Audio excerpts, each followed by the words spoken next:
Hey monkeys, how you doing? Damien Keys here. So this week I hit a milestone. I hit 1,000 subscribers on YouTube. So I thought, why not make a video, now I'm qualified, which is basically the things that no fucker tells you when you're trying to get your first 1,000 people on YouTube. So come with me on that journey and I will tell you how what took me 1 year probably could have taken me about 3 months. So what's these top 10 tips? They may be a bonus tip, and also on top of that, then it's going to be competition time, and I'm going to be giving away a free studio day for you and your band. So watch this video and make sure you stick around at the end to find out about competition prize for the day. Tip 10, whatever time you think this is going to take, quadruple it. Now it might not. You might just make a video and it might blow up and you might be the next PewDiePie, but don't bank on it because it can be quite frustrating. So for me, 1 year ago, I started this journey of making videos and putting them on YouTube. And for the first 2-3 months, the honeymoon period kicked in and it was just exciting. And every time I got a subscriber, I was very excited and that just made me want to make the next video and the next one. The thing is, that honeymoon period does go away. And after 3 months, or 4 months, and you're still getting these subscribers just trickling in, it can get a little bit frustrating, and it's too easy at that point to get a bit downhearted and stop making the consistent content that you were doing when the honeymoon period was there. So allocate enough time. Just say, it's gonna take a year to get to 1,000, because I know you can do that because that's what I've done. And if it takes you 3 months because you follow these tips and I'm a fucking genius and I've just told you what to do, brilliant. But if not, you won't get fed up in 3 months or 4 months because you will allocate a year and you'll see the progression taking place and you'll see how fast it gets towards the end of the year as well. So allocate plenty of time in your mental space that this is gonna take time. Tip 9, thumbnails are make or break more than everything else. Like, people talk about the SEO, they talk about the title, they talk about the meta tags, they talk about the description, but the thumbnails are the inquisitive bit because people are inquisitive. They want to see just pictures and they want to just go, that one, because they're scrolling through hundreds and hundreds and hundreds of videos a week. So make your thumbnail count. Now, I've tried lots and lots of different experiments with thumbnails, but I would say probably I would write off the first 7 or even 8 months of the videos I was making, the thumbnails for those videos. I think they were shit. And I didn't know any different. I had to experiment, but it's only been the last sort of 2 or 3 months that it started to actually take shape from an aesthetics point of view. And what people like more than anything is real. So if you can make a video and get a clip of that video as your thumbnail, that will really help. I've experimented with having words all over it and text all over it. I've tried advertising it. I've tried having nothing at all. And you will need to experiment. But one thing is, you need to put the time into your thumbnails because thumbnails are the biggest thing when it comes to people just scrolling through your content, seeing it and thinking, yeah, I'll take a punt on that video. That looks like something I'd want to watch. Thumbnails are key. Tip 8. Competitions kick in algorithms. Now, competitions are only something I've started doing over the last couple of weeks. I wish I could go back 11 months and start the competitions then, because I have had more engagement and therefore that's kicked in that YouTube algorithm and I've had more subscribers in the last 3 weeks, a week and a half, purely based on that competition aspect. People just love competitions. And I really thought, no, it's not for me. I don't really want to do competitions. I want this to be all about education and learning. But I missed something out, which is I'm not giving enough value. And as soon as I'm bringing people into the world and getting them to engage and saying, look, there's a competition, who wants to win this? And you're adding it onto the stuff that you're doing, onto the educational side to it. All of a sudden I did that and it went massively different when it came to the algorithm, when it came to the numbers, and when it came to the subs. So use competitions. Now, when you're thinking about competitions, it doesn't have to be massive competitions, but it does have to be real. If you're in a band and you say, win a copy of my CD, maybe you could do that if it's just a day. But make sure when you do a competition that you're not trying to stretch something out over 3 weeks. You know, win an album, which is worth a £5, and every single day you're promoting this competition to win an album. It's not enough. If it's a cheap giveaway, then make it into a cheap giveaway. Who wants to win an album? First 20 people to subscribe, I'll pick one of them. Bang, off it goes. The next day, something else. Who wants to win a Skype with the band and we're going to perform our new song to you and nobody else? first 20 people to comment, I'll decide. It's literally there and bang and go, and then you're on to the next one. So competitions are massive and they really, really work. So start thinking, being creative and thinking about what competitions that you can give away to look after your audience.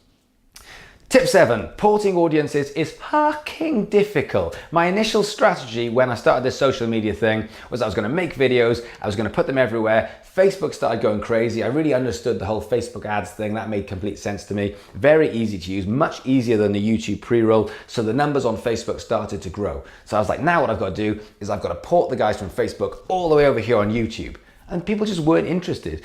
Because I was saying to them, you're already on Facebook, you see my content, why not come across to YouTube? And they were saying, I see most of it on Facebook. I see enough of it on Facebook. I don't need to add more stuff. I'm not really a massive into YouTube, or it's not what I want. So it was very, very difficult. It was kind of like saying, my music's on Spotify. Now, why don't you buy my album? People go, I could, but I already got it for free on Spotify. So porting audiences is very, very difficult to do. Now, it would have worked a lot better if I'd said, look guys, I know you're on Facebook, but I'm not into Facebook anymore. I want to use YouTube. So if you want to see my content, you're gonna have to come across and you're gonna have to come on YouTube. I think I would have got a lot of subscribers.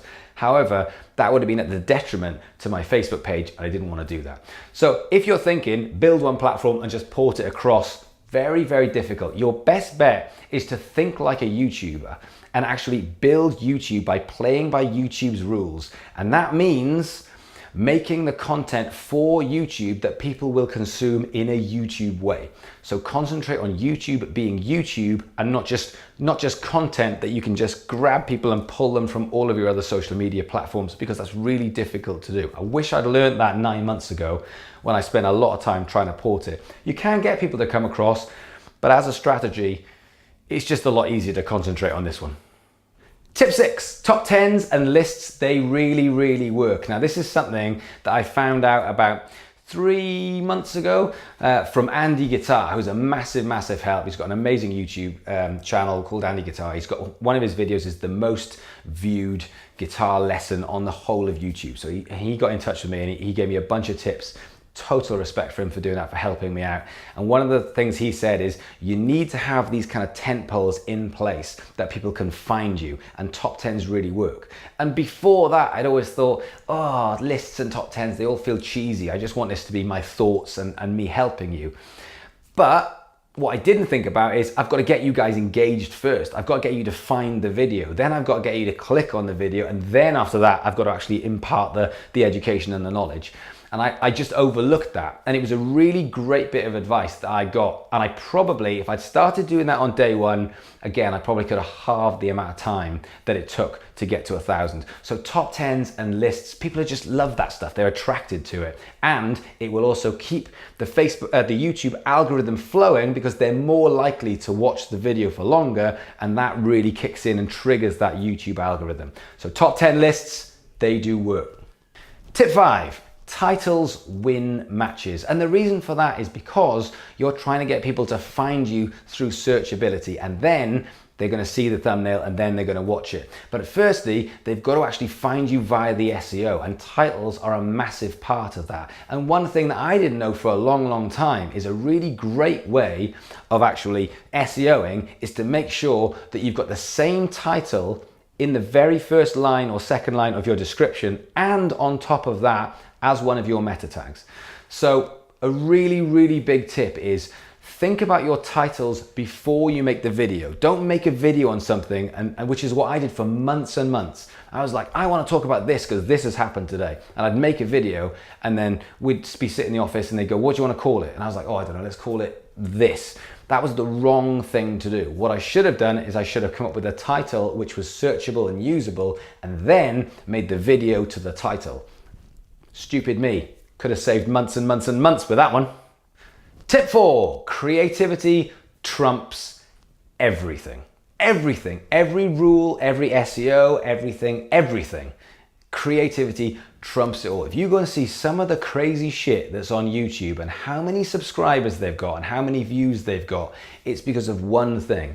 It's because it's shareable. And what makes something the most shareable is having someone just go, oh wow, for whatever reason, triggers the emotion, but they go, oh wow, creativity is what social media is all about. People say, oh, it's social, that's what it's there for. It's about engaging, it's about social. It is, but it's about creativity. And that's why the biggest YouTubers in the world are the most creative people. So be more creative.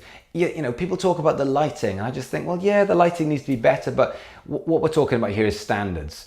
Good lighting, making sure you've got something creative behind you. But you know, if I was standing on Niagara Falls right now doing this video, I bet you I would get 10 times the amount of views and 10 times the amount of subscribers. So you need to be creative. Now for me, this one's an educating channel to help musicians. But if you're in a band, if you're building a business, you can afford to be a lot more creative. So use your imagination, be creative, because that will win you a lot of fans and subscribers. Number 3, post more videos. How many videos do you want to post? Think about it. Give me an answer. How many videos do you want to post? Nope. That's the wrong answer. The right answer is more than that. Whatever you just said, it's more. And stop with this bullshit that there's too much content. I don't buy into it. There's just good content and shit content. If you're making so much content that the standard's gone low, yeah, that's a problem. But if you're making really, really good content, people will like it. Your videos don't have to be 4 minutes long. They can be an hour long. They can be 2 hours long. They can be 5 hours long. We've had people on YouTube that have put 24 hours worth of videos together. You can actually put lots and lots of content together. But more importantly, it needs to be consistent. And people are talking about, you know, it needs to be at least once a week, maybe twice a week. Fuck that. It needs to be twice a day, 3 times. If you want to get your YouTube to 1,000 subscribers and you want to do it faster, work faster. Work faster, work harder, keep your standards high and put more videos out. Simple as that. Because those videos will kick in the algorithm and they'll get more people finding you, and over a period of time, there'll be more of your stuff out there. So make more videos. And I hate it when I see YouTubers that just, all of a sudden they'll go missing for 2 weeks. And I'm like, oh, you fucked it. You totally fucked it. Just have to start all over again. Just keep it consistent and just keep making those videos. Even if you just go, oh shit, I need to grab my phone and just do a 5-minute video of myself talking and sticking it onto YouTube. You've got to play YouTube's game and you've got to keep the algorithm kicking in. Make more content.